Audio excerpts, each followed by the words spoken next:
Introduction to Exponential Functions. In this lesson, an Introduction to Exponential Functions, we're going to first connect to prior knowledge by comparing linear to quadratic to exponential functions. To graph the linear parent function y equals x, we can go to the y equals key and enter y equals x. And here is the linear parent function y equals x graphed in a standard window. And if we change linear function parameters, like we've done here, to y equals 2x minus 3, the graph of that function changes accordingly. Or we can graph the quadratic parent function y equals x squared, and this is what that graph looks like. Its vertex a minimum at the origin. And if we change the parameters of the function like we've done here to make it y equals 2x squared minus 6, the graph of the function changes accordingly, a narrower graph shifted down 6 units on the coordinate plane.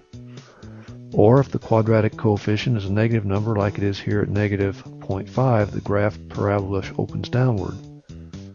Let's go back to the quadratic parent function y equals x squared.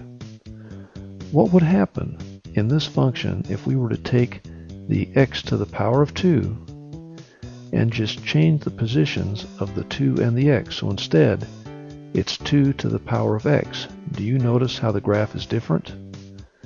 And here are the two functions interposed upon each other. And here are the two functions zoomed in on and labeled. And that's just switching positions of the x and the 2 in the function. There are two versions of the exponential functions. One is a growth exponential function. It starts small from the left and increases to the right. And there is a decay or decline function that starts out high at the left and goes down to the right, approaching 0. The growth function shown is y equals 2 to the power of x, and the decay function is y equals 0.5 to the power of x. It's that number before the exponent that determines if it's going to be a growth or decline function. If that number or base is greater than 1, it's a growth function. If that number is less than 1, it declines or is a decay function. These two functions are mirror images of each other reflected about the y-axis. Here are some examples of exponential growth.